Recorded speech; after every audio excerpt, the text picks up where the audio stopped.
On March 30th, 1896, a bargeman pulled something out of the River Thames near Reading. It was a brown paper package, waterlogged and heavy. When he unwrapped it, he found the body of a baby girl. A white tape was knotted tightly around her tiny neck. Over the next few weeks, police would drag 6 more bodies from the Thames. All babies, all strangled with white dressmaking tape. And when they finally caught the woman responsible, she said something chilling. "You'll know mine by the tape around their necks." Her name was Amelia Dyer. She'd been murdering babies for nearly 30 years. She is likely Britain's most prolific serial killer. If true crime cases that expose the darkest corners of history interest you, subscribe now. This is one of the most disturbing cases we've ever covered. Amelia Elizabeth Hobley was born in 1837 in a small village called Pile Marsh, just outside Bristol. Her family was respectable. Her father, Samuel Hobley, was a master shoemaker.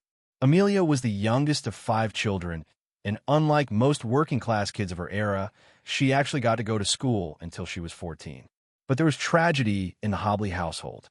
Amelia's mother, Sarah, had contracted typhus, and the disease left her with severe mental illness. For years, young Amelia watched her mother descend into madness, raving, violent, completely disconnected from reality. When Amelia was just 11 years old, her mother died. Years later, people would say that watching her mother's mental illness taught Amelia something valuable: how to fake insanity, how to act mad when it was convenient, how to use mental instability as a shield. After her mother's death, Amelia lived with an aunt and served an apprenticeship with a corset maker. Respectable work for a young woman. Where her father died, she moved into lodgings in Bristol. In 1861, at age 24, Amelia married George Thomas. He was 57, more than twice her age. Both of them lied about their ages on the marriage certificate, which tells you something about the relationship right there. They had a daughter together, but George died in 1869. Amelia was widowed at 32, with a child to support and no income. She needed money, and that's when she discovered baby farming. To understand Amelia Dyer's crimes, you need to understand Victorian society's attitude toward illegitimate children.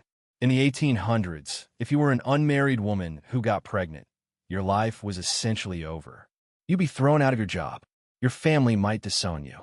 You'd be labeled a fallen woman, ruined, unemployable, unmarriageable. And the baby? Keeping it meant poverty and social death. But what else could you do? This is where baby farmers came in. Baby farming was technically legal. A woman would advertise that she'd take in unwanted infants for a fee. Sometimes it was a weekly payment for temporary care while the mother got back on her feet. Sometimes it was a one-time lump sum for permanent adoption. Some baby farmers were legitimate. They genuinely cared for children and helped desperate mothers. But others saw an opportunity. Take the money up front, then let the babies die through neglect or starvation. No ongoing costs. No weaknesses. The mothers couldn't complain without admitting they'd had illegitimate children. It was a system designed to fail the most vulnerable, and people like Amelia Dyer exploited it ruthlessly. Before her husband George died, Amelia had trained as a nurse. Grueling work in Victorian times, but it gave her medical knowledge and, more importantly, a respectable cover. She met a midwife named Ellen Dane who introduced her to baby farming. It seemed like easy money compared to nursing's brutal hours and low pay. At first, Amelia may have actually cared for the children she took in. She had 2 of her own at this point, a daughter and eventually a son with her second husband, William Dyer, whom she married in 1872. But caring for babies properly costs money. Food, clothing, medical care, it all adds up. The payments Amelia received barely covered these expenses. So Amelia found a cheaper method: neglect. She'd taken babies and then simply let them starve. She'd give them laudanum, a mix of opium and alcohol, to keep them quiet while they slowly died.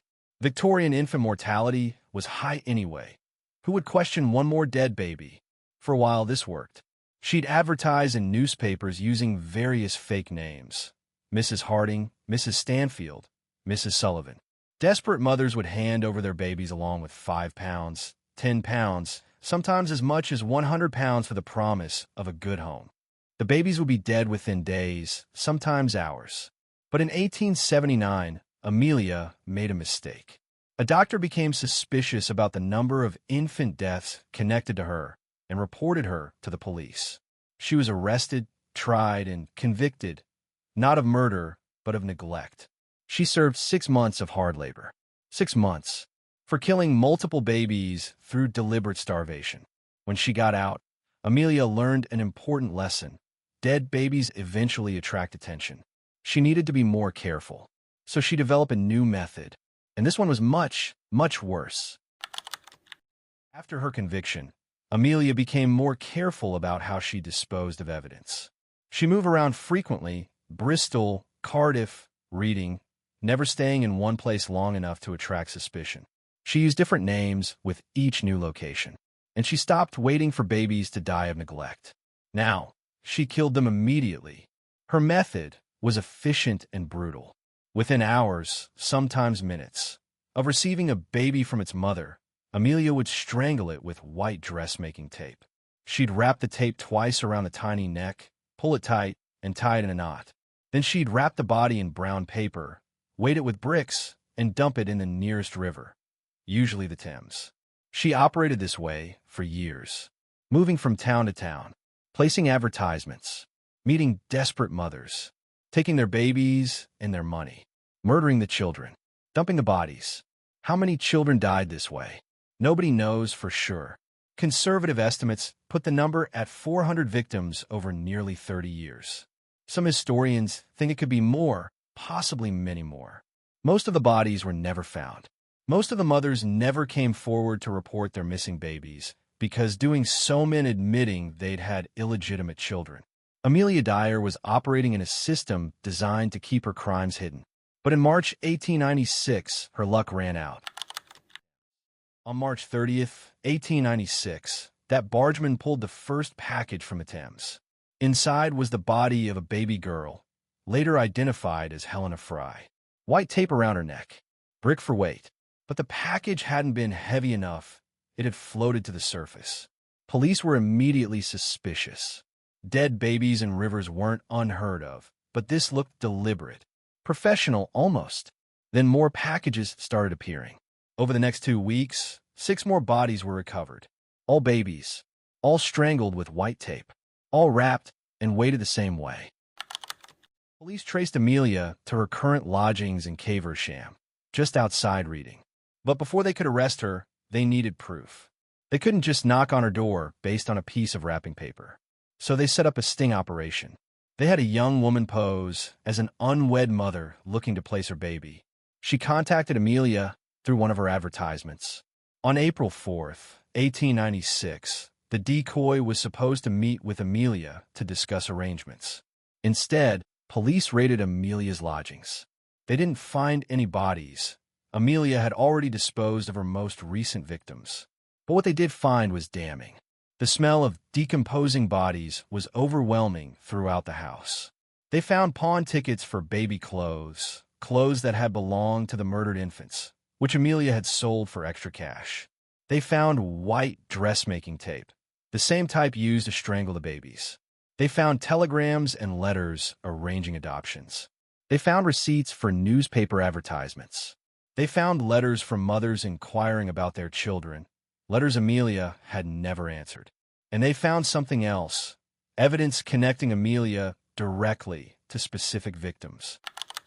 Police dragged the Thames near Caversham Lock. They recovered more bodies. On April 10th, they found a carpet bag submerged under a footbridge. Inside were 2 children, 4-month-old Doris Marmon and 13-month-old Harry Simmons. Both had been strangled with white dressmaking tape. Both had been killed within days of Amelia taking them in. And both could be directly linked to Amelia Dyer. Doris Marmon's mother was a 25-year-old barmaid named Evelina Marmon from Cheltenham. She'd given birth to Doris in November 1895, an illegitimate child whose father was unknown. Evelina had seen an advertisement. Married couple with no family would adopt healthy child. Nice country home. Terms, £10. She wrote to Mrs. Harding at an Oxford Road address in Reading. The reply she received was warm and reassuring. I should be glad to have a dear little baby girl, one I could bring up and call my own. We are plain, homely people in fairly good circumstances. I don't want a child for money's sake, but for company and home comfort. Myself and my husband are dearly fond of children. I have no child of my own. A child with me will have a good home and a mother's love. Evelina wanted to pay weekly. It was more affordable. But Mrs. Harding insisted on the £10 lump sum up front. Desperate and out of options, Evelina agreed. A week later, Mrs. Harding arrived in Cheltenham to collect the baby. Evelina was surprised. The woman was much older than she'd expected, around 60, heavy-set, with gray hair. But she seemed affectionate with Doris, so Evelina handed over her daughter a box of clothes and £10. She accompanied Amelia to the train station, then watched as the woman disappeared with her baby. A few days later, Evelina received a letter saying all was well. She wrote back. No reply ever came. 11 days after giving up her daughter, Evelina Marmon had the unimaginable task of identifying Doris's tiny corpse, pulled from the River Thames with tape around her neck. Amelia Dyer was charged with multiple murders, but prosecutors decided to try her for just one, the murder of Doris Marmon. The logic was strategic. If they got a conviction on the clearest case, she'd hang. If somehow she was acquitted, they could try her for the other murders one by one. The trial began on May 22, 1896, at the Old Bailey. Amelia pleaded guilty to the murder of Doris Marmon, but her defense was insanity. She pointed to her mother's mental illness. She pointed to her own history of being committed to asylums in Bristol. She claimed she didn't know what she was doing. She wasn't responsible, but the prosecution had done their homework. They showed that Amelia's asylum commitments had always coincided with times when she feared her crimes might be discovered. She'd fake mental illness to avoid investigation, then be released and go right back to killing babies. They argued that her murders were methodical, calculated, and sustained over decades. This wasn't the work of someone who didn't know right from wrong. This was systematic serial murder for profit. 3 doctors examined Amelia. 2 of them concluded she was perfectly sane and fit to stand trial. The most damning testimony came from Amelia's own daughter, Polly Palmer. Polly described seeing her mother bring a baby to her house. The baby was crying. Amelia undressed it to quieten it. Polly put her own baby to bed, and when she came back, Amelia's baby was lying on the couch, wrapped tightly in a shawl, apparently asleep. Amelia wouldn't let Polly go near it. The next morning, the baby was gone. But Polly noticed something missing from her workbox, dressmaking tape. She also saw a bundle under the couch. Later, she realized her mother had left with that bundle under her arm. Polly knew. She'd known for a while. And now she was testifying against her own mother. The jury deliberated for 4.5 minutes. 4.5 minutes to decide the fate of Britain's most prolific serial killer. They returned a verdict. Guilty. Amelia Dyer collapsed in the dock. While awaiting execution in the condemned cell at Newgate prison, Amelia filled 5 notebooks with what she called her last and only true confession. A chaplain visited her the night before her execution and asked if she had anything to confess. She handed him the notebooks and said, "Isn't that enough?" But she never publicly revealed the full extent of her crimes. She never gave a number. She never named all her victims. What she did say to police was chilling. "You'll know mine by the tape around their necks." She was referring to her signature, the white dressmaking tape she'd used to strangle hundreds of babies over 3 decades. On June 10, 1896, Amelia Dyer was hanged at Newgate Prison by executioner James Billington. She was 59 years old. When asked on the scaffold if she had anything to say, she replied, "I have nothing to say." At exactly 9 a.m., the trap door opened. Britain's most prolific serial killer was dead. Question everyone asks is, how did Amelia Dyer murder babies for 30 years without being caught? The answer reveals the darkest aspects of Victorian society. First, illegitimate children were seen as shameful. Mothers couldn't report their babies missing without admitting to having had them in the first place. The social stigma was so severe that most women chose silence over justice. Second, infant mortality was extremely high in Victorian England anyway. Babies died all the time from disease, malnutrition, poor sanitation. A few more dead babies didn't raise alarms. Third, Amelia was smart. She moved frequently. She used different names. She targeted the most vulnerable mothers, those with no family support, no money, no power. Fourth, she disposed of evidence efficiently. Bodies weighted and dumped in rivers. Baby clothes pawned for cash. Mothers' letters ignored or destroyed. And fifth, perhaps most importantly, Victorian society simply didn't care that much about the children of poor, unmarried women. These babies were seen as burdens, mistakes, problems to be quietly dealt with. Amelia Dyer understood this. She built her entire murder operation on society's willingness to look the other way. She called herself the angel maker in her advertisements, claiming she was sending unwanted babies to heaven where they'd be happier than on earth. In reality, she was simply sending them to the Thames. Amelia Dyer has sometimes been called the female Jack the Ripper. They operated at the same time. Both were active in the 1880s and 1890s. But the comparison doesn't hold up. Jack the Ripper killed 5 women that we know of and was never caught. He became a legend. Amelia Dyer killed an estimated 400 babies and was caught, tried, convicted, and executed. She's been largely forgotten. Why? Because her victims were babies. Unwanted babies. Illegitimate babies. Babies that Victorian society would rather pretend didn't exist. Jack the Ripper's victims were adult women, prostitutes, yes, but visible members of society.